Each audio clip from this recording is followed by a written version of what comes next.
gusto verles por acá en este día 8 de marzo. Estamos por primera vez reunidas representantes de entidades de la Unidad de Humanidades, pues eso es un gusto y hacerlo también en este día que tenemos tanto que reflexionar. Esperamos que nuestros comentarios propicien su participación. Y a continuación la doctora Mayabel Ranero va a ser la coordinadora de nuestra mesa, nos va a tratar de coordinar. A ver si nos dejamos. A ver si nos dejamos.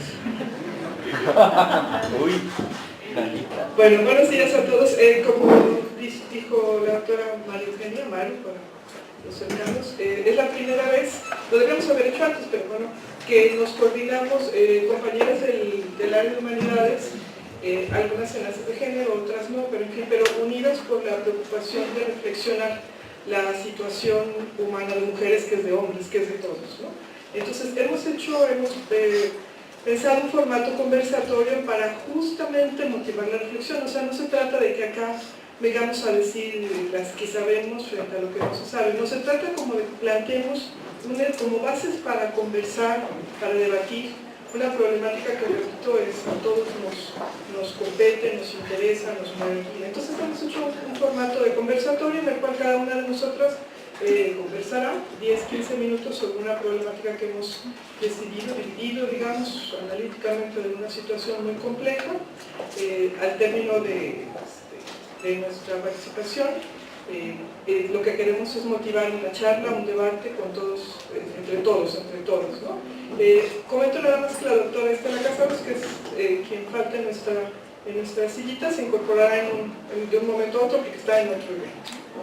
Entonces, bueno, el orden que pensamos es un orden lógico-histórico, vamos a ver qué les parece. Entonces vamos a empezar con la doctora Rocío Ochoa, que nos va a hacer un panorama nos va a hablar de cómo se inicia la conmemoración, que de ninguna manera es una celebración. Conmemorar es recordar, es lo que lo conversaremos.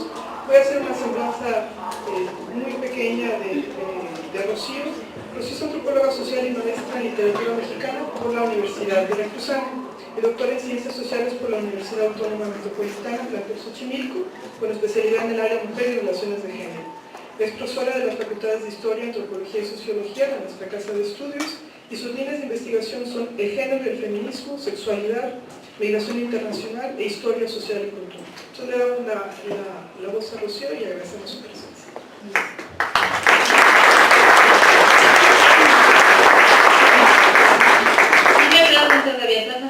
Cuando termine, si les pareció que les es de bienvenida.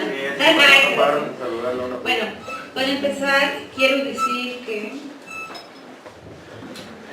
el 18 de marzo es una celebración política. Y muchas personas ya lo hemos olvidado. Bueno, algunas no, otras más. Y cuando nos felicitan y nos dan flores y nos mandan muchos mensajes por Facebook, por WhatsApp y por donde sea, a veces yo trato de ser como, bueno, entender por qué lo hacen, ¿no? Por ejemplo, hoy yo recibí muchas felicitaciones por WhatsApp y una de ellas dice, no traje mi celular, se me olvidó, pero una de ellas dice algo así como feliz día, mujer, es tu día y tienes que ser feliz. Y entonces yo lo pienso como que este día todas tenemos que ser felices porque es nuestro día y los otros días del año no tenemos por qué ser felices. Este día todo el mundo nos felicita, nos regala flores, nos voltea a ver, nos escucha. Es como si fuéramos protagonistas nada más un día al año. Y resulta que debemos ser protagonistas todos los días del año. Entonces yo me acuerdo que hace no mucho, como 2 o 3 años, un alumno de la Facultad de Historia, como era el Día de la Mujer, me dijo, felicidades maestra. Y yo le dije, pues gracias, pero no queremos felicitaciones. Y se me queda viendo así como que todo te felicito y se enoja. Pues ¿cómo? Y ya después, claro, le expliqué por qué y creo que lograron más o menos entender por qué. O sea, este no es un día para felicitarnos, sino es un día para recordar, para rememorar, porque es un día con una connotación política, porque es símbolo de la lucha de las mujeres a través del tiempo. Hemos luchado por nuestros derechos, hemos luchado porque se elimine, se acabe la discriminación y la desigualdad para las mujeres en sociedades como la nuestra, regidas por varones. ¿Sí? Bueno, entonces, como dice el título de mi participación les quiero ser un poco histórico. Si bien yo no soy historiadora, pero doy clases de historia, hace mucho ya. Bueno, quiero empezar con decir que en 1975 la ONU declaró el 8 de marzo como el Día Internacional de la Mujer. Y 2 años después lo declaró igual, lo reafirmó, pero además le agregó que era el Día de la Paz Internacional. En Estados Unidos se celebra a partir de 1994. Ahora voy a hacer una breve semblanza histórica para decirles por qué se celebra el 8 de marzo en todo el mundo, por qué se oficializó, por qué se aceptó, por qué se sigue recordando para algunos, rememorando para otros, celebrando para otros. Pero antes quiero decir que tal vez la confusión entre celebrar y conmemorar tenga que ver con que son sinónimos. Si uno revisa qué es conmemorar en el diccionario de la Real Academia Española, pues nos dice que es celebrar, y si buscamos celebrar, pues nos dice que es conmemorar. Entonces, quizás eso es parte de la confusión. Y la confusión también es la otra cuestión que les dije, que se nos olvida que es un día con una connotación política, que celebramos una lucha política. ¿Sí? Bien. Después, en 1911, es cuando realmente ocurrió el suceso más lamentable, triste y doloroso, que nos hace recordar a las mujeres y también a los hombres, porque murieron también hombres en este suceso. Resulta que el 25 de marzo de 1911 se incendió una fábrica en Nueva York. Era una fábrica donde se elaboraban camisetas. Y ahí murieron 123 mujeres y 23 hombres. Y había también niños y niñas, y la mayoría eran inmigrantes judíos e italianos. ¿Por qué ocurrió esto? Porque en esos tiempos los patrones de las fábricas, los dueños, los empresarios, tenían la costumbre de cerrar todos los lugares de salida y entrada, las puertas, las ventanas, para que no se robaran nada. Entonces, por ahorrarse tal vez algunas prendas o material, se murieron tantas personas. Entonces, eso también es un día y un suceso que nosotros recordamos. Y bueno, según un informe de los bomberos, fue un simple descuido lo de el incendio. Resulta que había ahí una pila de material que no se había vaciado, una caja donde se ponía todo lo que sobraba de elaborar las camisetas, y alguien aventó una colilla sin querer, accidentalmente, y eso fue lo que originó el incendio. Bueno.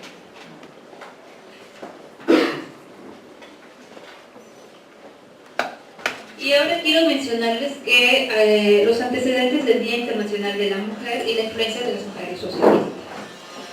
Pues resulta que en 1909, en Nueva York, el 28 de febrero, ya se habían como pensado, propuesto que fuera el Día de la Mujer, porque en las ciudades de Nueva York y en Chicago se hicieron eventos y se tomó y se mencionó en los periódicos apareció así la noticia, el Día Internacional de la Mujer. Y después, y además quienes lo organizaron eran mujeres de ideología socialista, como Corinne Brown y otras. Y después, en 1910, durante la Conferencia Internacional de Mujeres Socialistas en Copenhague, asistieron 100 mujeres de 17 países, y ahí también se decidió, fue ahí realmente donde se decidió proclamar como el Día Internacional de la Mujer. Y participaron también mujeres socialistas, feministas y marxistas, además como Rosa Luxemburg. Y a veces se nos olvida esa herencia del socialismo que le debemos a este día que hoy se recuerda. Bueno, y después, por supuesto, tenemos a las sufragistas, las que lucharon porque nosotros tuviéramos el derecho a votar. En 1911, por primera vez, también se habló del Día Internacional de la Mujer y se conmemoró en Alemania, Australia, Dinamarca y en Suiza. Un poco más o menos Rusia adoptó el Día de la Mujer en 1917, China en 1922 y España en 1936. Tengo mi acordeón porque soy muy mala para los números, para las fechas realmente. Yo leo un año, unos números y digo otras cosas, entonces por eso necesito mi acordeón, perdón. Pero bueno, eso también me recuerda que cuando el color morado se fue adoptado por las mujeres feministas, sobre todo, para el movimiento. Eso fue cuando es un color representativo del Día de la Mujer y se ha adoptado precisamente como símbolo de reivindicación de los derechos de las mujeres. Y cabe señalar que ya desde 1908 lo utilizaban los sufragistas ingleses. Bueno, en los años 60 y 60 del siglo XX, las mujeres socialistas eligieron este color como símbolo de su lucha feminista y posteriormente se le ha asociado a la conmemoración del 8 de marzo. Bueno, y ahora quiero mencionar que también, haciendo aquí un breve espacio, si uno revisa cómo se tomó como se tomó el tiempo para revisar los mensajes en Facebook, por ejemplo, de las felicitaciones o de los recuerdos o las conmemoraciones del Día Internacional de la Mujer, se pueden dividir en 4 tipos. Uno, el primer tipo es de quienes ven este día como una celebración feminista para denunciar la violencia y la desigualdad de género. Otro tipo es para celebrar, porque lo dicen verdaderamente así, vamos a celebrar la naturaleza de la mujer y exaltar sus virtudes femeninas, o sea, de su feminidad construida, como que su belleza, ¿no? Entonces, felicidades mujer porque eres bella, porque eres tierna, porque eres atenta, porque todo lo que ya sabemos que es una construcción de la feminidad. Otro tercer tipo es para reivindicar la igualdad de los varones. Entonces, se dicen muchos mensajes, si se celebra el Día de la Mujer, entonces se está discriminando a los varones, entonces que también se celebre el Día Internacional de los Varones. El cuarto tipo es que desde el feminismo se aprovecha para reflexionar sobre el carácter político de este día y de su conmemoración. Bueno.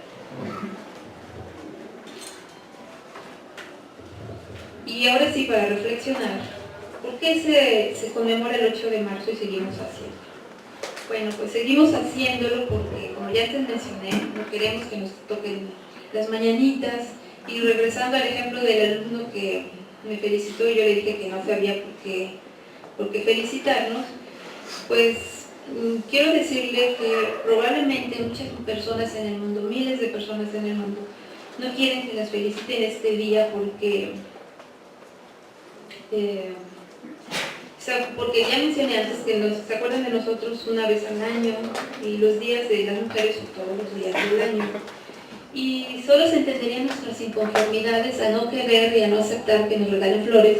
Claro que si no le dan bienvenidas no le vamos a tirar, pero no, ese no es el caso, ¿verdad? Sino que si nosotros vemos los periódicos, si nosotros vemos las noticias en la televisión, si nosotros volteamos a nuestro alrededor, si nosotros mismos hacemos como un recuento de lo que significa ser mujer, resulta que nos encontramos con muchas situaciones que todavía nos están indicando que hay discriminación y desigualdad hacia las mujeres.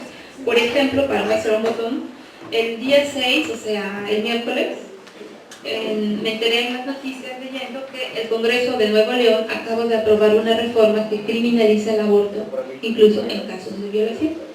Este es un ejemplo de por qué tenemos cada año, este día, que volver a hacer un recuento de ver cuánto hemos avanzado y cuánto necesitamos hacer y hacia dónde debemos mirar. Ese es solo por poner un ejemplo. Pero yo como profesora de la Facultad de Historia he leído muchas tesis de historia de las alumnas y de los alumnos, pero principalmente de alumnas. Y cuando ellas escriben una tesis sobre las mujeres, de carácter histórico por supuesto, pues resulta que siempre está presente ahí la discriminación y la desigualdad. Me acuerdo ahorita de una chica que hizo su tesis sobre las basquetbolistas en Jalapa. Las niñas que desde pequeñitas, desde los 10 años hasta ser adolescentes o llegar incluso a la universidad, forman parte de un equipo de básquetbol, están entrenando y van a competir. Y también hay un equipo de niños a la par. Y resulta que a los niños y a los jovencitos les pagan el uniforme y les pagan los gastos para ir a competir. Pero si las niñas quieren ir a competir, sus papás les tienen que comprar el uniforme y pagar los gastos. Pues resulta que a no todas las niñas sus papás les pueden pagar esto. Entonces, ¿qué pasa? Pues que las niñas, esas niñas que no tienen los recursos, sus papás no pueden competir. Ahí es ejemplo de desigualdad. De darles más a los niños, a los varones, simplemente por el hecho de ser varones. Es como pensar, bueno, es que a ellos sí les vamos a invertir porque van a ganar y que vayan y que compitan, pero las niñas se duda que puedan ganar o que puedan hacer un papel y entonces no invertimos en ellos, por poner un ejemplo. Pero también hace 2 o 3 años, bueno, hace como 2 o 3 años, años, sí, asistí a un congreso de feministas aquí en Jalapa, y un elemento que se estaba, bueno, una causa que se estaba todavía discutiendo, que se tenía que seguir peleando por ello, es la igualdad en el pago para las mujeres. Y resulta que en esos días también yo fui jurado y lectora de una tesis de una chica que hizo su tesis sobre el sufragio femenino en México. Y también desde hace muchos años se venían peleando porque a las mujeres se le pagaban lo mismo que los varones, y uno está aquí en el siglo XXI, resulta que se sigue peleando por lo mismo, ¿no? Pero también, si revisaban los periódicos, no hace mucho, como el año pasado, las futbolistas de Estados Unidos, el equipo de competencia, se quejaba porque a ellas les pagaban mucho menos que a los varones, y ellas incluso habían ganado más campeonatos que los varones. Se les daba más publicidad, se les daban más preventas, más de todo. Ese es un ejemplo. Bueno, y por poner otro ejemplo también, aquí en México, desde hace mucho tiempo, en el aspecto de la política, la participación política de las mujeres, resulta que a ellas siempre se les están poniendo obstáculos, se les están discriminando incluso, o son sujetas de violencia por atreverse a participar. Tengo aquí muchos ejemplos, pero no los voy a leer, se los voy a comentar.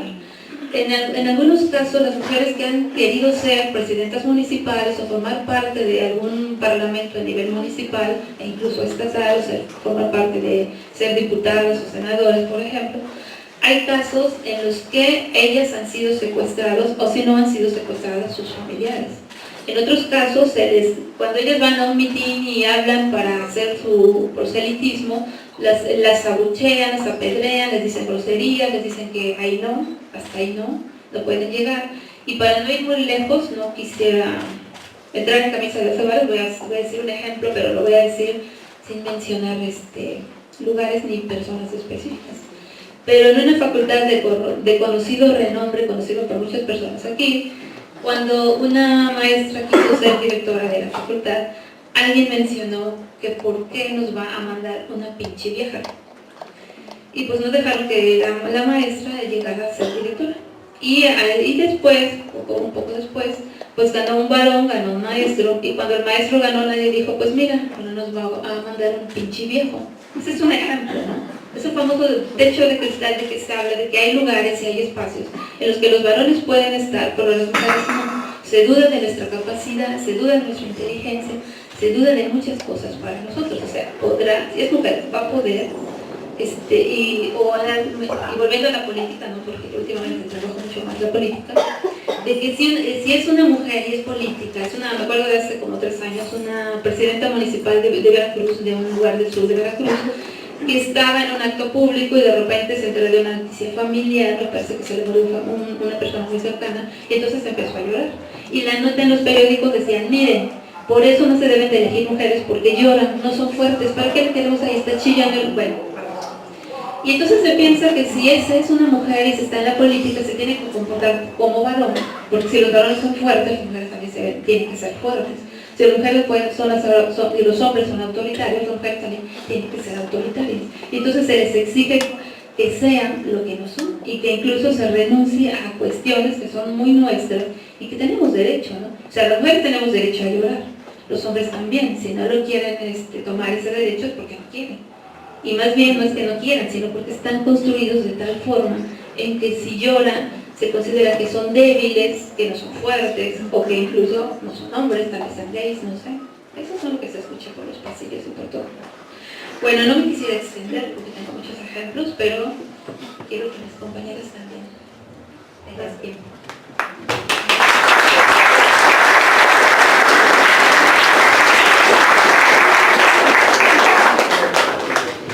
Y como sigue la moderadora, la voy a presentar para que no se autopresente.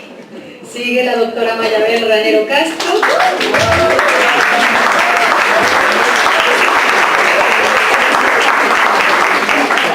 Profesora investigadora de tiempo completo de la Facultad de Sociología, licenciada en Sociología, maestra en Literatura Mexicana y doctora en Historia Contemporánea. Desarrolla las líneas de investigación Sociología Histórica de las Mujeres en México, Colonia y Siglo XIX y Mujeres, Sociedad y Desarrollo. Ha publicado artículos sobre instituciones femeninas de curación y control en la colonia, relatos de viajeros y literatura postcolonial. Es miembro del Sistema Nacional de Investigadores y del cuerpo académico Historia y Cultura. Bueno, yo voy a conversar sobre asuntos económicos, específicamente voy a hablar del trabajo, qué se entiende por tal. En este gran complejo de la desigualdad, de lo que nos hablaba Rocío, de entender como distintos a los hombres y a las mujeres, el impronta económica es básica y yo quiero hablar de ella. Es que es tan complicado que por dónde empezar. El trabajo social está dividido, así como el mundo se ha dividido entre masculino y femenino, el área de lo laboral del trabajo se ha dividido entre dos grandes formas de trabajo. Un trabajo que se realiza, digamos, en los entornos privados, en los entornos familiares, que se considera trabajo reproductivo en un sentido físico, porque por ejemplo somos las mujeres las que reproducimos la especie y nos encargamos de la larga labor de la crianza. Somos el único mamífero que tarda no sé cuántos años en que la cría se valga por sí misma. Entonces, ¿qué le contaremos de la preocupación? Entonces, el trabajo reproductivo en sentido bélico, pero sobre todo en sentido social, o sea, la socialización de las nuevas generaciones y el hecho de que en los hogares domésticos se reproduzca todo el alimento, el cuidado, en fin, todas esas bellezas, eso, y además en los ámbitos íntimos, se configura como de exclusiva o prioritaria competencia femenina. En cambio, el trabajo productivo, el que sí produce, como si el otro no produjese, pero bueno, el trabajo productivo, aquel que se realiza en los entornos extradomésticos, que recibe remuneración, que está sujeto a cierto tipo de legislaciones, buenas o malas, de avanzadas o muy retrógradas, ese se considera de competencia masculina. Pero no solo es que unos hagan una cosa y otros hagan otra, la valoración económica es completamente diferente, mientras una recibe remuneración, porque entra el esquema de, se vende la fuerza de trabajo a cambio de un jornal, etc. Sino el reconocimiento social que se hace de uno de estos es completamente diferente, ¿no? Y guardando el término conversatorio de nuestro evento, todavía en México se dice, ¿y usted trabaja o estudia? No, yo me quedo en mi casa, no trabaja, no. O sea, el trabajo que se hace en los entornos domésticos es muy abrumante, de poco reconocimiento, sin remuneración económica, sin representación política, en fin. Entonces, este gran mundo de la producción, según masculina, y la reproducción, según femenina, se ha ido cambiando, pero tiene una impronta ideológica y cultural muy vieja, ¿no? Entonces, ¿cómo hablar de esto? ¿Cómo a los sociólogos nos encanta la estadística? También suena muy viejo, pero la estadística muy bien fundado, y por eso quiero hablar de esto en términos cuantitativos. Por ejemplo, si el trabajo, que es algo difícil de decir, le unimos una categoría reciente que es el uso del tiempo, entonces podemos ver ese trabajo que realizamos las mujeres, no solo el que estamos realizando ya, el visible, el remunerado, el que se reconoce, con muchos problemas, es lo que dijo Rocío, se nos paga diferente, por ejemplo, la tragedia que dio la conmemoración. O sea, imagínense ustedes 150 personas que trabajan en condiciones de esclavitud, decíamos Cristina y yo, igual que en la galería, en la guardería ABC, gente encerrada, muerta, calcinada, igual que las costureras del 85 en México. O sea, es trabajo semi-esclavizado que realizan las mujeres, ¿no? Pero si a eso le repito, le agregamos el asunto del uso del tiempo, entonces este trabajo de mujeres y hombres se ve diferente. Por ejemplo, el trabajo, los hombres y las mujeres en México dedicamos muy distintas horas al trabajo remunerado y no remunerado. Una estadística de 2002 más o menos, ahora la tendencia será similar. Las mujeres trabajamos para el mercado una media de 39 horas 42 minutos a la semana, mientras que los hombres trabajan para el mercado, con todas estas características que les cuento, casi 50 horas, 49 horas con 30 minutos. La contraparte es el trabajo doméstico que se realiza en los entornos familiares. A ese le dedicamos las mujeres mexicanas 47 horas, 18 minutos a la semana, y los hombres 10 horas con 18 minutos, ¿no? Esto no solo nos habla de dos grandes diferencias, o sea, trabajan mucho más hombres para el mercado que en los entornos domésticos, pero si sumamos la cosa es todavía más visible el enorme trabajo que realizamos, el trabajo social que realizamos las mujeres. Un paréntesis, lo que decía Rocío, el inicio de nuestra conmemoración es socialista y es muy roja, ¿vale? No morada, es roja. Y se conmemoraba el Día Internacional de la Mujer Trabajadora, esa que en Rusia mantuvo el país, ¿no? Pues si sumamos lo que trabajan las mujeres para el mercado, casi 40 horas, y lo que trabajan para el trabajo doméstico, casi 50 horas, ¿cuánto suma? Entre 80 y 90 a la semana. Y los señores, 49-30 para el mercado y 10 para el entorno, o sea, no llega a 60. Eso nos da una disparidad tremenda. ¿Qué efectos tiene esto en unos y otros? No solo efectos económicos, sino efectos en la personalidad. Y todavía, ¿qué efectos tiene esto en las mujeres? En términos, como bueno, en términos históricos,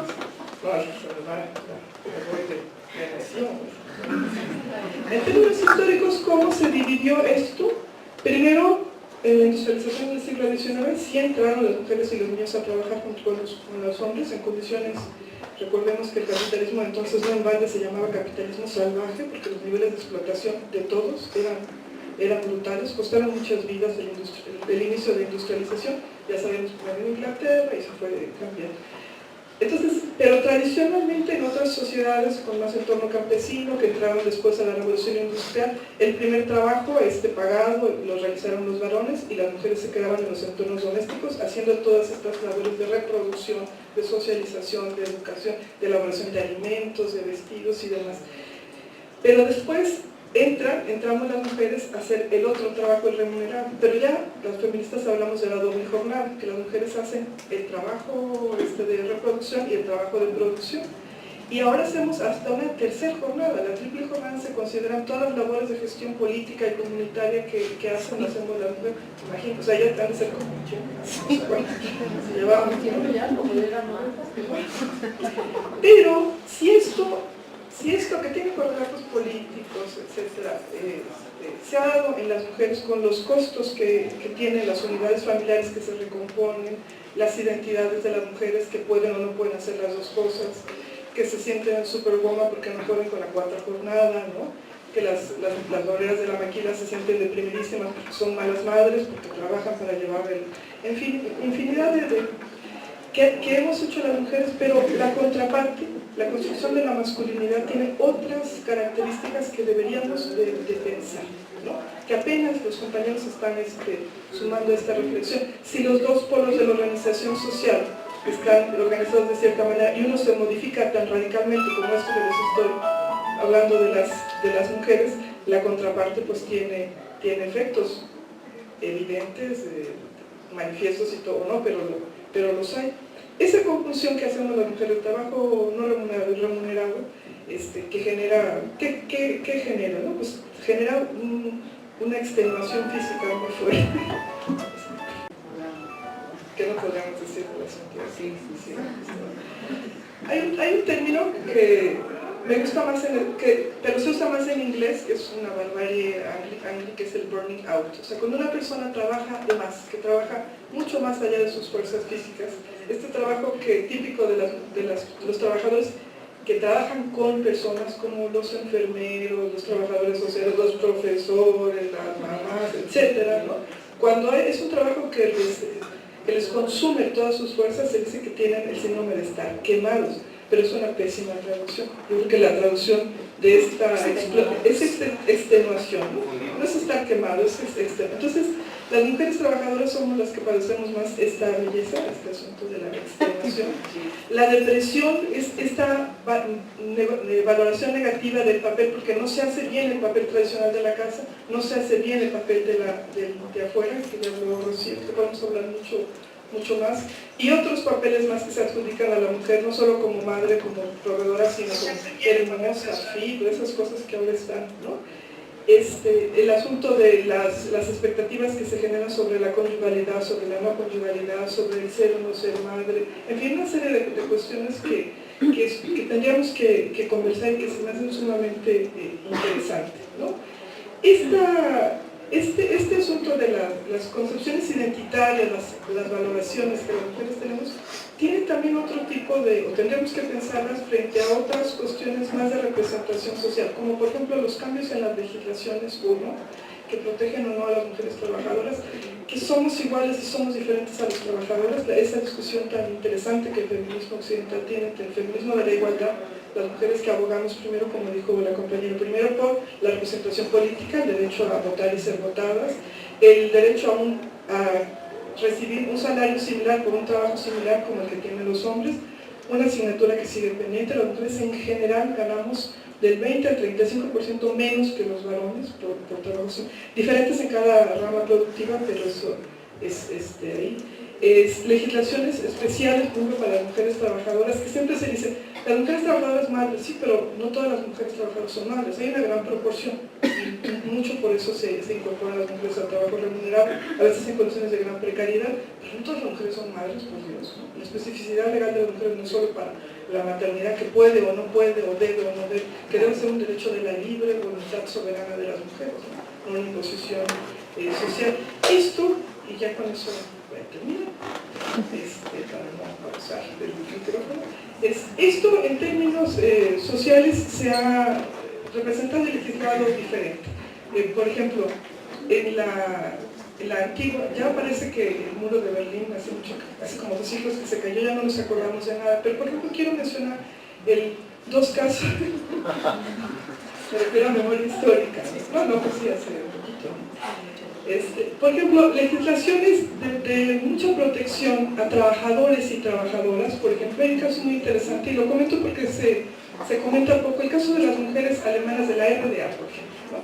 que eran un conglomerado profesional muy interesante porque tenía un estado de bienestar, con todos los problemas que tuvo, pero tenía ciertas protecciones, ciertos bienes sociales que el Estado proveía, que cuando se cayó eso, carecieron. Eso es un tema muy interesante, bueno, que lo conoces mejor.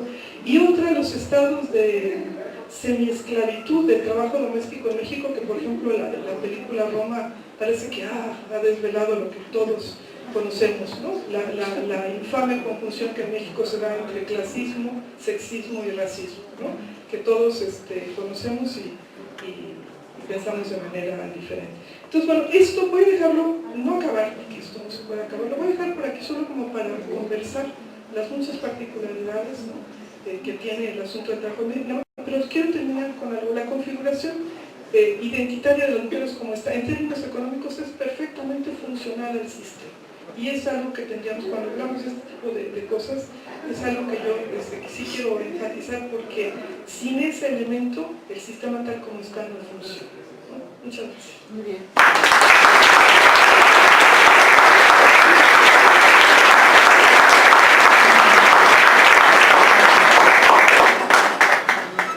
Bueno, ahora continuamos con la siguiente participante. Vamos a darle voz a la maestra, nuestra compañera Cristina Kleiber. Cris es académica de la Facultad de Idiomas de la Universidad Veracruzana. Cursó el doctorado en investigación educativa que oferta el Instituto de Investigaciones en Educación.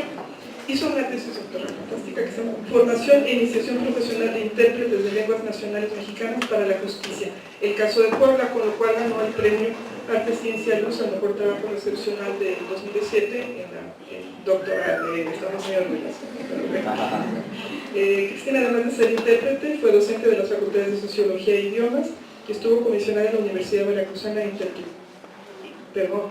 Universidad Veracruzana Intercultural, ¿no? Es miembro del SNI y pertenece al cuerpo académico Lingüística y Traducción.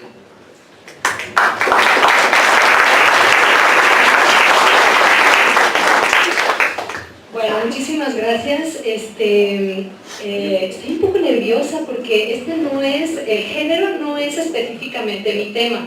Yo trabajo con intérpretes y traductores y por eso quise como aportar ese elemento de la interculturalidad que en el contexto latinoamericano se refiere normalmente a las relaciones interétnicas, ¿no? con otros pueblos, con los pueblos indígenas, que son con quienes yo trabajo. Y las mujeres indígenas, bueno, antes de decir eso, pienso que mujeres es una categoría muy amplia, ¿no? Y normalmente las feministas somos mujeres blancas, privilegiadas. Yo quiero resaltar que hablo desde donde hablo, ¿no? O sea, yo soy una mujer blanca, académica, privilegiada, con un pasaporte que me permite viajar a cualquier país sin grandes problemas, y no es lo mismo para cada mujer, ¿no? Entonces creo que también eso es importante hacer la distinción, aunque decir mujer indígena de todas maneras sea una generalización también, ¿sí? Entonces nada más quiero aportar unos elementos de unos grupos de mujeres que también quiero resaltar que no voy a hablar por ellas, sino más bien referir a unos señalamientos que ellas hacen hacia el movimiento feminista global, ¿no? Donde no necesariamente se sienten identificadas con los postulados globales, digamos, ¿no? Cuando hablamos de interculturalidad, entendida como un proceso, ¿no? Como una relación que debemos de reconocer siempre es asimétrica, conlleva no solo a que estamos buscando entendimiento, respeto, escucha, sino que también incluye conflicto, tensión, y dentro de esas asimetrías y esas relaciones de poder se suma a todo esto que ya estamos diciendo, ¿no? El que hay un componente que es muy importante y que atraviesa todas esas desigualdades entre nosotras y que es la oposición dialéctica no solo entre hombres y mujeres, sino también entre colonizadores y colonizadoras, y colonizadas, perdón, ¿sí? Esa doble, digamos, doble eje que atraviesa es el primer, digamos, elemento que ellas quieren, que ellas resaltan en gran parte, ¿no? El decir, bueno, sí, pero lo más importante no es necesariamente hombres-mujeres, sino también esa dicotomía colonizadores-colonizados. Ambos con arroba, lo debería decir con E, ¿verdad? Colonizadores, ¿verdad? Ambos con arroba. Exacto, con X. Bueno, ese es otro tema que también, ¿no? ¿Qué tanto queremos hacerlo visible? Pero eso ahorita no lo voy a tocar. El segundo punto es el que ellas reivindican de alguna manera, es que la pobreza entre mujeres ha aumentado, ¿no? Y debido al racismo, y ahí se conecta con lo que estaba diciendo aquí la compañera, al colonialismo, al neocolonialismo y a las políticas macroeconómicas, y no solo a la cultura patriarcal. O sea, a todo eso se le suma este siguiente punto, ¿no? El tercer punto que ellas también reivindican es la importancia del territorio, que no se considera dentro de la agenda feminista global. Igual el acceso desigual a la educación y a la salud. El año pasado se presentó un libro muy interesante con estadísticas muy claras, lo coordinó creo la doctora Lupita Mendoza, Suani, y hay unas desigualdades brutales entre niñas urbanas que no pertenecen a un pueblo indígena y las que pertenecen a un pueblo indígena, o sea que dentro de las mujeres todavía hay mayores desigualdades dependiendo de a qué grupo o pueblo pertenezcas, ¿no?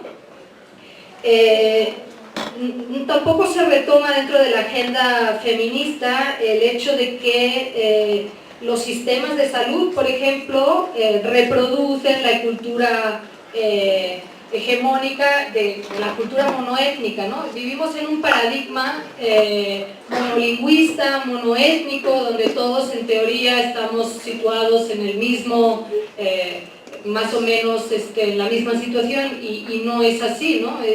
Habían datos muy interesantes de qué tipo de atención de salud tienen los pueblos indígenas y los no pueblos indígenas, ¿no? Y por ejemplo, entre los intérpretes o traductores de lenguas extranjeras y de lenguas indígenas. ¿Cuántos trabajan gratis?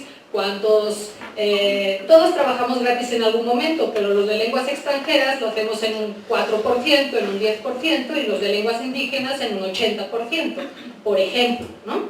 Entonces, son todas estas variables, el acceso a la salud y el empleo, por ejemplo. Los indígenas tienen el seguro popular en su mayoría, y los no indígenas pues la mitad del seguro popular y la mitad del IMSS, ¿no? No son los mismos accesos a estos servicios públicos, que finalmente, bueno, ahí es el tema que yo trabajo, ¿no? Cómo acceder a los servicios públicos en la lengua de cada quien, porque México es un país pluricultural y plurilingüístico, pero vivimos en un paradigma monolingüe donde todo está organizado en una sola lengua, el español, y hay otras 364 variantes que también son lenguas nacionales, y uno pensaría que la gente, las mujeres que viven en la sierra tendrían que poder acceder a un doctor en náhuatl, en totonaco, en mixteco o en triqui, y no es así. Entonces a todo eso se le suma esa barrera más a las mujeres que de por sí están en situación de desventaja. Otro punto más que reivindican es la violencia contra las mujeres y trata sexual de las mismas y explotación, que son consecuencia del modelo económico. Está cambiando, la mujer indígena se convierte en un activo más dentro de la importación y dependencia de productos de fuera que cambian sus costumbres, que cambian sus formas de alimentación, etcétera, etcétera. Tampoco, según ellas, se retoma la existencia de conflictos armados resultado de acciones agresivas de empresas transnacionales y gobiernos con el afán de apropiarse de recursos en sus territorios, generalmente. Esa es otra lucha que ellas quisieran ver reflejado dentro de esta agenda feminista global, ¿no? De igual manera critican los objetivos estratégicos del movimiento feminista global, porque para ellas carecen de significado cuando no se cuestiona en forma simultánea la desigualdad entre naciones, entre razas, entre clases sociales y entre géneros. Todo eso habría que entrelazarlo. Entonces, hay muchos movimientos ahorita de mujeres indígenas organizadas proponiendo pues articularse de maneras diversas. Mucho es a través también del reconocimiento de la sabiduría que de manera oral muchas veces se transmite a través de las abuelas, ¿no?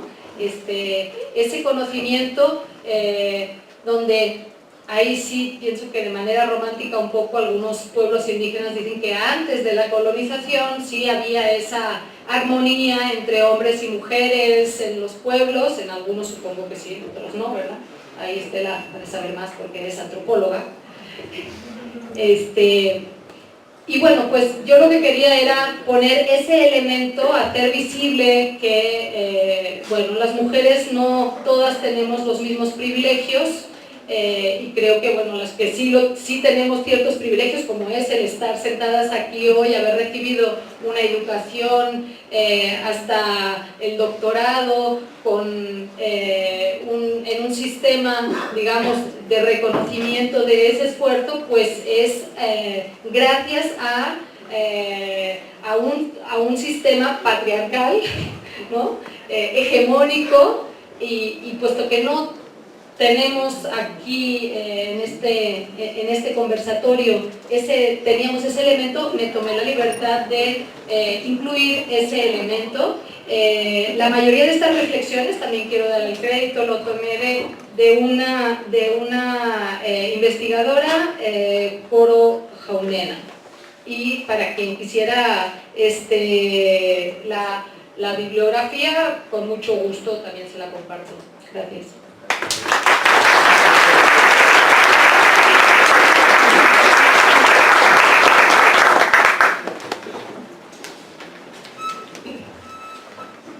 Pues vamos a presentar ahora a la doctora María Eugenia Guadarrama. Maru es mujer feminista, doctora en Antropología Cultural por la Universidad de Barcelona, fundadora y actual coordinadora del Centro de Estudios de Género de la Universidad Veracruzana, el CEBU, donde funge como investigadora. Es fundadora e integrante del núcleo académico básico de la Maestría en Estudios de Género del CEBU, que está en el Programa Nacional de Postgrado, y el Sistema Nacional de Investigadores de Nivel 1. Profesora con perfil PROMED, integrante de la Red de Estudios de Género Sur-Sureste de la NUYES y de la Red Internacional de Estudios Feministas y de Género.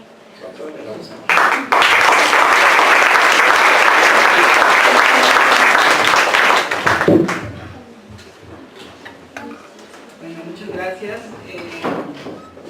Lo primero que quiero decir es que, como decían hace rato, pues no hay que olvidar que hoy estamos aquí sentadas gracias a las luchas feministas que nos preceden, y que me da mucho gusto que entre las y los asistentes pues haya muchos jóvenes, en el sentido de pues que ya está aquí la cuarta ola feminista, ¿verdad? Esto de las olas, pues ahí vamos tomando los relevos. Y también la idea de estar aquí juntas pues era propiciar reflexiones, ¿no? Y esto también pensar por qué tenemos que seguir teniendo días de, ¿no? Días de 8 de marzo, días de las mujeres en la ciencia, días de la no violencia, ¿no? Entonces hay que preguntarnos por qué todavía son necesarios estos días. Y bueno, mi tema, educación y desigualdad, que en un tiempo futuro podríamos llamar educación e igualdad, ¿no? Pero pues ustedes saben que la educación pues es un ámbito, vamos viendo cómo hay diferentes ámbitos, podríamos tener 30 personas sentadas aquí analizando diferentes ámbitos, pero bueno, de la educación no es ajeno a estas cuestiones de desigualdad de las que hemos estado hablando, de las que conocemos, ¿no? Y claro, el ámbito de la educación pues es súper amplio, ¿no?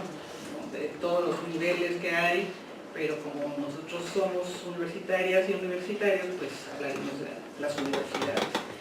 Y como las universidades son muchas, pues hablaremos de la Universidad Veracruzana. Entonces, ¿cómo abordar este tema, ¿no? En una universidad que tiene 75 años, en una universidad tan diversa que tiene 5 regiones, que sabemos que tiene realidades diferentes? Y sin embargo, bueno, pues a mí se me ocurrían algunos puntos que seguramente no lo serán todos, pero muchas veces se piensa y se opina, bueno, ya las mujeres están en las universidades, ¿no? O sea, ¿qué más quieren, no? Y si nosotros vemos la matrícula de la Universidad Veracruzana, vemos que hay 63.581 estudiantes. Y de esos podemos pensar que qué bien, porque hay más mujeres que hombres, ¿no? Hay 33.327 mujeres y 30.254 hombres, de acuerdo a las cifras de la Dirección de Planeación Institucional de nuestra universidad. Y bueno, la pregunta que hay que hacerse entonces es ¿dónde están esos hombres y esas mujeres? Porque qué bien que haya tantas mujeres y que en la época de la masificación de las universidades en los 70s, entra mucha gente, pues también entran las mujeres. Y de acuerdo también a esta dirección, a los datos de esta dirección, pues no están los hombres y las mujeres de manera tan igualitaria en todas las áreas, ¿no? Entonces, por ejemplo, nosotros vemos que, solo voy a mencionar la región Jalapa para no leer todos los números. En humanidades hay 978 mujeres y hay 692 hombres. En el área económico-administrativos hay 977 y 875, están más o menos iguales. Pero ¿qué pasa en el área técnica? En el área técnica hay 767 hombres y 405 mujeres. Entonces, por eso siempre hay que preguntarnos dónde están los hombres y dónde están las mujeres y por qué están así repartidas. Creo que el marco de lo que ya han dicho mis colegas pues sirve para explicar cómo todavía en el imaginario colectivo sigue imperando las representaciones sociales, lo que deben ser de las mujeres, las funciones, los roles de los que hablaba Mayabel, ¿no? Y todas estas cuestiones que siguen pesando en la decisión de las mujeres de qué carrera estudiar. Pues podríamos contar también muchas anécdotas, ¿no? Como decimos en muchos casos, pero me acuerdo mucho de una alumna mía que decía que ella estudiaba psicología porque su papá no la había dejado estudiar ingeniería y que no se la imaginaba porque ella quería, su sueño era trabajar en la comisión de la CFE, no sé por qué, pero bueno, ella soñaba con eso. Y decía que su papá le decía, es que no te imagino arriba de un poste, o sea, eso no es un papel para un trabajo para una señorita, ¿no? Entonces, bueno, pues eso es una de las cosas en las que hay que pensar en cuanto a estudiantes, ¿no? Otro asunto, cuando hablamos de igualdad en las universidades, pues no solamente hablamos de estudiantes, hablamos de personal académico, personal administrativo, de autoridades, ¿no? Un ejemplo que siempre repito, y que ya mis compañeras y compañeros del centro me han oído mencionar más de 10 veces, es el hecho de que las compañeras administrativas de la FECU hasta hace unos meses no tenían el mismo derecho que sus compañeros trabajadores, con la misma contratación, el mismo sueldo, las mismas funciones, de dar de alta a sus parejas en el servicio médico. O sea, los hombres sí podían dar de alta a sus compañeras, a sus esposas, concubinas, lo que sea, pero a las mujeres no. Entonces, hablar de igualdad o hablar de género y decir que nuestros programas de trabajo universitarios tienen estos ejes, pues suena bien, pero en los hechos hay que revisar esta igualdad de acceso a los derechos. Otro asunto, pensando por ejemplo en el personal académico, pues nosotros tenemos también estos datos institucionales y solo pensar en los profesores y profesoras de tiempo completo. Los datos nos dicen que los profesores de tiempo completo, profesoras, con doctorado hay 679 hombres y 551 mujeres. Con maestría, 420 hombres y 320 mujeres. Entonces, si vemos además el total de personal académico que tiene plaza de tiempo completo, tenemos que hay 1.233 hombres y 917 mujeres. Entonces, ustedes ven las cifras, siempre es un poco, un poquito más, o mucho, la diferencia entre hombres y mujeres. Y si seguimos viendo los datos, algo que nos piden en este sistema de premios y castigos que tenemos en las universidades es el Sistema Nacional de Investigadores, y ahí tenemos 269 hombres y 163 mujeres. Ya no vamos a ahondar en los niveles de pertenencia porque nos vamos a desilusionar. Entonces, pero solo indicar que cuando vemos los niveles más altos, pues hay más pocas mujeres, y las mujeres están mayoritariamente en los dos niveles más bajos, que son la de candidatura y la de SNI 1. Bueno, otro punto que me gustaría también abordar es la cuestión que existe en las universidades sobre violencia de género. Ya vimos que hay violencia en todos lados y ahorita veremos que hay adentro y afuera. Y esa violencia de género también muy dirigida a pensar en el hostigamiento y acoso sexual. Entonces, bueno, esto le puede suceder a cualquier integrante de la comunidad universitaria, pero sabemos que le sucede mucho a las estudiantes, a las personas de la diversidad sexual, pero estadísticamente le sucede mucho a las estudiantes. Estas chicas pues son las que están en una situación de mayor vulnerabilidad, y lo que vemos también ahí es cómo se resuelven estos casos.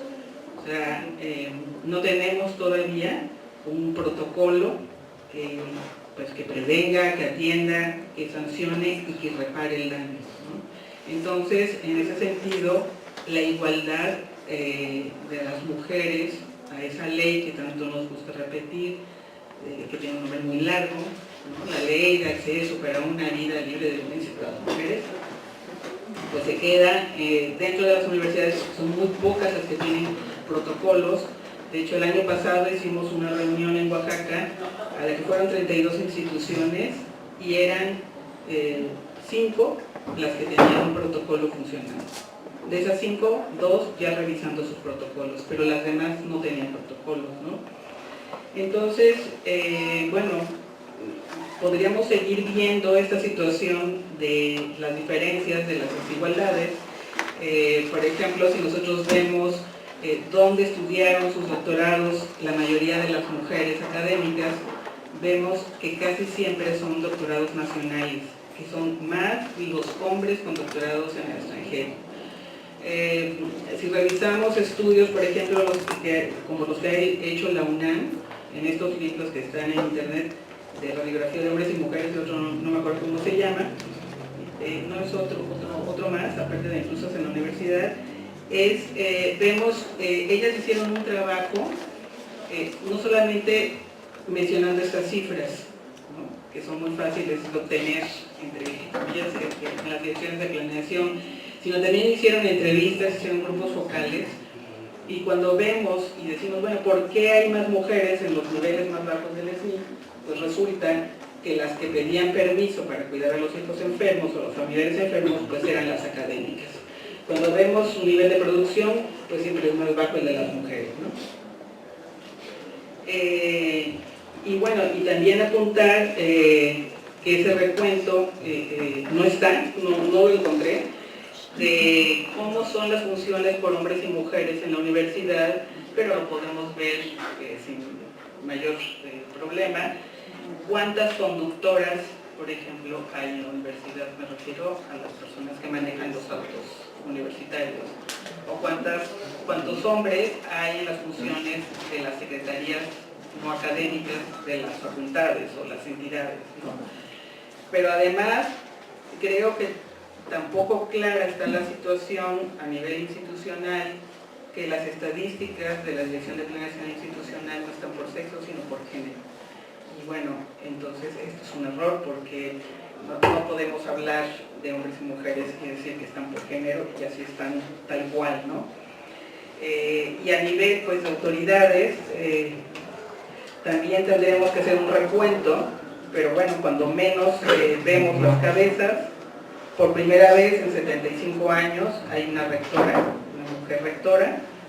En la primera administración de la rectora actual había más vicerrectoras, pero ahora no, hay 4 vicerrectores, hay una secretaria y hay 2 secretarios. Y bueno, pues alguno de estos o estas jóvenes podría hacer una tesis sobre estos números y ver cómo ha sido la evolución o la dinámica de quienes están a cargo de las entidades académicas.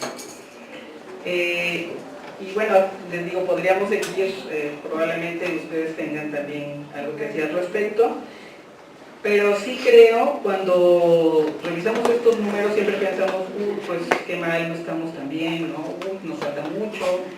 Y sí, hay que recordar que estas reivindicaciones, estas políticas, llegaron de fuera hacia las universidades y llegaron por las feministas, ¿no? Entonces, pues esto lo vemos con la existencia de centros, de programas de estudios de la mujer y de género, pero también vemos las dificultades que hay en cada caso de estos centros y programas, ¿no? Para que existan.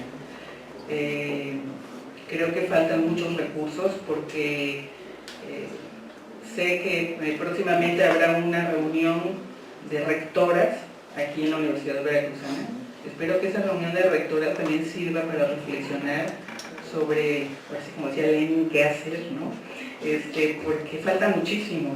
O sea, no se trata solo de plasmar, qué bueno que ya existan en los programas de trabajo de las administraciones universitarias la palabra género o la palabra igualdad, o que haya unidades de género, ¿no? Que haya financiamientos, que haya, bueno, lo que ya decía, un poco estos protocolos que ya existen, aunque sean pocos, ¿no? Que existan, por ejemplo, redes de instituciones de educación superior que a veces parecen un poco más de adorno que efectivas, ¿no? Existe, por ejemplo, hace mucho las redes regionales de estudios de género de ANUYES, y yo siempre digo que, pues, que ANUYES lo que nos da, pues, es el apellido, pero solo, ¿no? O sea, no hay recursos, ¿no? Y existe ahora una red nacional de estudios de género, también de ANUYES, y bueno, se han implementado algunas medidas como los observatorios de igualdad de género en las universidades, y son avances, pero creo que falta mucho. Lo que sí creo es que mientras no haya voluntad política, mientras no haya una mirada feminista para implementar esas acciones, mientras no haya recursos institucionales, pues el avance será limitado. Pero para no sonar tan pesimista como siempre, pues creo que lo que sí es cierto es que ya no hay vuelta de hoja. O sea, ya está aquí en las universidades. Ha costado mucho que las instituciones de educación superior integren esta perspectiva de género, esta también mala traducción de la transversalización de la perspectiva de género, ¿no? Llámese como se llame, es importante que exista pues, entre las acciones, en los programas educativos, en las políticas institucionales, y que, pues, que eso sea para bien. Gracias.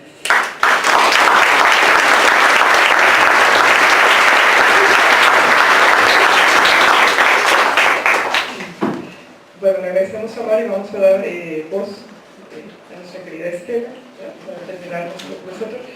La doctora Estela Casados González es docente investigadora de la Facultad de Antropología de la Universidad Veracruzana, donde coordina el proyecto Asesinatos a Mujeres y Niñas por Razón de Género, Feminicidios en la entidad veracruzana. Estela también coordina la maestría en Estudios de Género en el CEBU. Es integrante del Consejo Consultivo y de la Junta de Gobierno del Instituto Nacional de las Mujeres, el INMUJERES. Es parte también de la Red de Mujeres Feministas del Estado de Veracruz, la Red Mujeres, y fundadora e integrante de Mujeres que Saben Latín, Comunicación Feminista con Perspectiva de Género. Vamos a darle la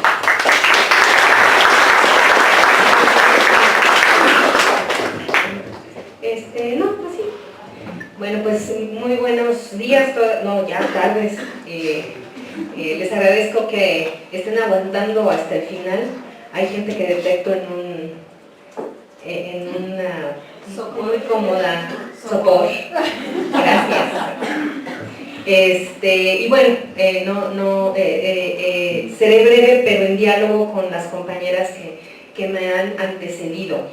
Si bien el tema que me delegaron las compañeras es el que siempre, pues lamentablemente es sobre el cual he estado trabajando en los últimos años, no sé, no, que fue con cariño. Con el que he estado trabajando, que tiene que ver con violencias hacia las mujeres y feminicidio, me gustaría abordar brevemente algo que, bueno, desde el inicio la doctora Rocío Ochoa comentaba, ¿no?, respecto a lo que implica este día. Ya lo explicó ella muy detallada y acertadamente, pero no se nos debe olvidar que la visibilización de la importancia de conmemorar y de recordar y reflexionar sobre todo sobre los derechos de las mujeres, pues se lo debemos al feminismo, independientemente de la etiqueta que tenga, ¿no?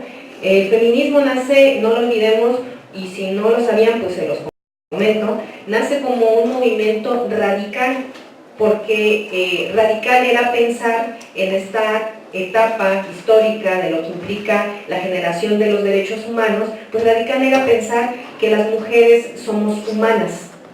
Hasta la fecha da mucho trabajo pensar que las mujeres somos humanas. Cuando decimos, por ejemplo, es que queremos un día del hombre, o es que toda la población está sufriendo violencia, los hombres es más, sufren más violencia que las mujeres. Yo no sé por qué se abocan a que las mujeres, deba de haber una ley de acceso de las mujeres a una vida libre de violencia, o por qué se deba de tipificar el delito de feminicidio. Pues pongamos el de homicidio, ¿no? He escuchado ese tipo de argumentaciones. La misma reticencia, por ejemplo, de los diputados y diputadas del Congreso local, del Congreso federal, cuando se han tratado de promover estas leyes, todo este andamiaje legal para la protección de los derechos de las mujeres, mucha reticencia a ponerle la etiqueta de violencia a algo que en realidad lo es. ¿Eso a qué se debe? Bueno, se debe, entre otras cosas, a esto que comentaba. Es muy difícil pensar a las mujeres en tanto seres humanas. Un ejemplo, que lo podemos encontrar en cualquier lado. En un evento sean bienvenidos todos y todas, todos, es que ya es la costumbre, sean bienvenidos todos, como sabemos, se ríen mis alumnas que venimos de un evento del 8 de marzo, oficial del gobierno del estado, y nos estaban dando la bienvenida a todos, y hablando en masculino todo el tiempo, ¿no? Entonces, en realidad hay una grave invisibilización de las mujeres. De hecho, cuando hablamos nosotras mismas, es muy difícil, cuando uno piensa, porque así pensamos que es un genérico de toda la sociedad, ¿no? Siempre hablar de la necesidad de uno, de la necesidad de lo que uno reflexiona, o de la opinión de un ser humano, lo hablamos en masculino, ¿no? A mí me castraba Edi Barta, por ejemplo, que fue mi maestra en el doctorado, cuando me decía, es que no eres hombre, o sea, habla en femenino. Yo decía, o sea, de todas maneras me entiendes, ¿no? No, la idea es que es muy difícil percatarse, ¿no?, de la personalidad que guarda la mujer. Y parece una exageración, ¿sí? Porque exagerado es también pensar que una es humana, ¿sí? Y que debe de posicionarse en tanto que es opinión de una, ¿no? Y en ese sentido, no estoy hablando de discriminación positiva, porque ninguna discriminación es positiva. Lo que estoy hablando, de lo que estoy hablando, es que históricamente ha habido sujetos, ¿sí?, que han sido invisibilizados, porque no están, o sea, no funcan, no hay no son vistos, no sirven para otra cosa que no sea para lo que tradicionalmente se ha construido a lo largo de nuestra sociedad, y que es para lo que deben de servir. Cuando las mujeres saltamos a la calle, a la universidad, al ámbito político, en fin, pues obviamente que se nos cobra de manera reiterada derecho de piso. Siempre estamos. Yo siempre he dicho que el hostigamiento, el acoso, que también se da en el hogar, ¿sí?, en el ámbito público es el cobro de derecho de piso que tenemos que pagar las mujeres, pues por andar transitando en espacios donde no nos corresponde, y lo digo entre comillas, estar, ¿sí? Por eso cuando una protesta dice, no, pues es que este maestro me miró así o me tocó de tal manera, pues siempre se desacreditará o se descalificará o no se creerá a una persona porque está exagerando, ¿no? Hace mucho tiempo alguien que me entrevistaba para su tesis doctoral me decía, me estaba haciendo varias preguntas y me decía, ¿usted toca a sus estudiantes? Y yo, ¿cómo tocarlos? Sí, o sea, de que los felicita. Digo, yo lo evito, a menos que haya una relación, porque a mí como no me gusta que me toque una persona a la cual no conozco, ni Brad Pitt, Ni Keanu Reeves, vaya. Ya entrando en confianza podría ser otra cosa, ¿no? Pero mientras sean desconocidos, pues no.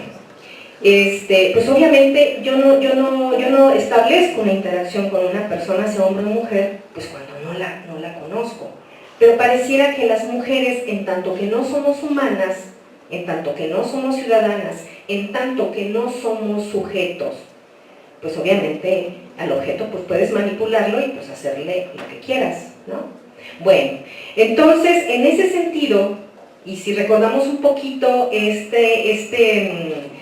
publicación que hizo, la más entendible para mí, que hizo Pierre Bourdieu, que se llama La dominación masculina, es muy interesante ir explorando cómo nos dice que hay todo un sistema, así como el sistema capitalista, ¿no? Hay todo un sistema a partir del cual absorbemos, mamamos, reproducimos, dinamizamos ciertas prácticas culturales, ¿no? Y a partir de ellas, hombres y mujeres encarnamos lo que implica ser machista y avivar, enriquecer, ¿no? Alimentar vívidamente al sistema patriarcal. En ese sentido, es muy difícil, por ejemplo, que tenga éxito todo ese andamiaje legal que hablaba en un principio y que tiene que ver con la atención a las violencias hacia las mujeres, ¿sí? ¿Por qué? Porque es una exageración, o sea, un objeto que es digno de violentar, pues, o sea, como para qué va a estar reclamando, ¿no? Siempre va a ser una exageración, siempre va a ser mentira, ¿no? Y pues cuando hay feminicidios y homicidios de mujeres, pues nos horrorizamos.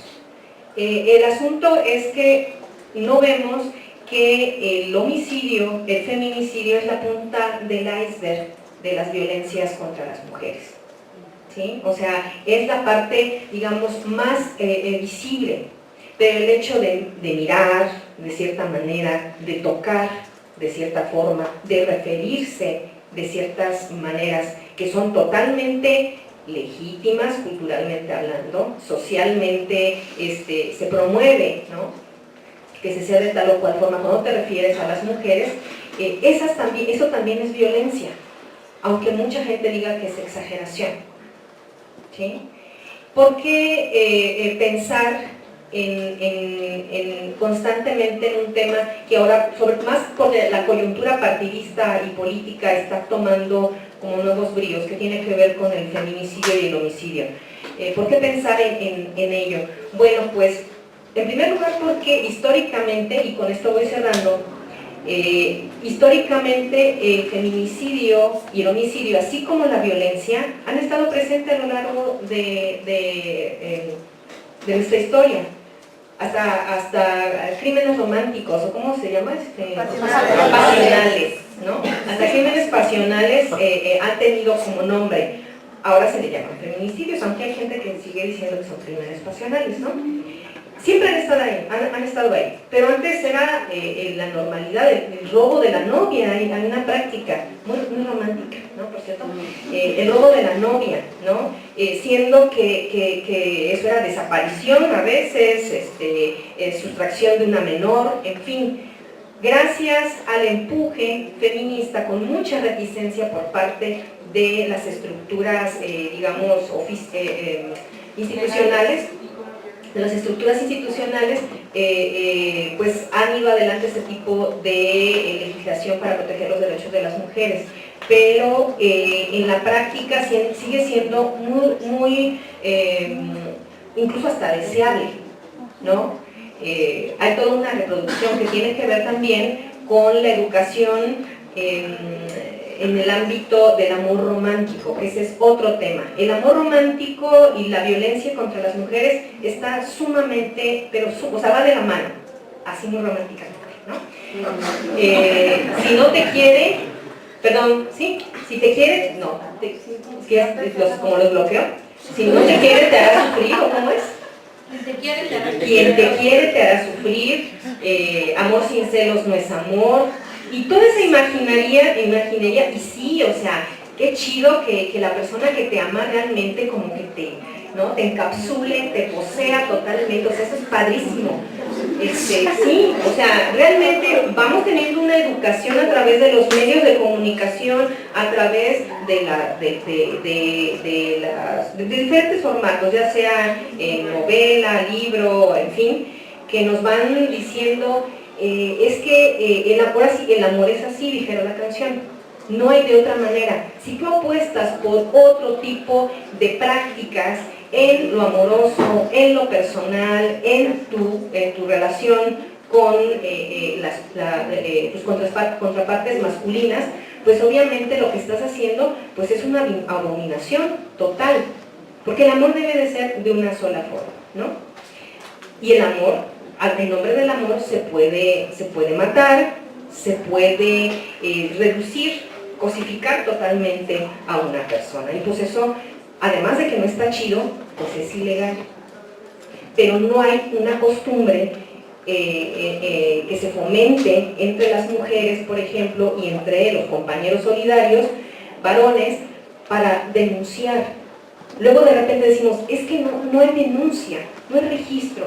No, pues las mujeres nunca difícilmente vamos a denunciar que hemos sido violadas, o que sufrimos violencia obstétrica, ¿sí? O que un profe nos está violentando psicológica y emocionalmente, porque es lo normal, ¿no? Entonces, en ese sentido yo empato en la participación inicial de Rocío, y con esto termino. No hay celebración que valga, ni hay felicitación que valga para un 8 de marzo. No porque nos pongamos de mamón a las feministas, que lo somos.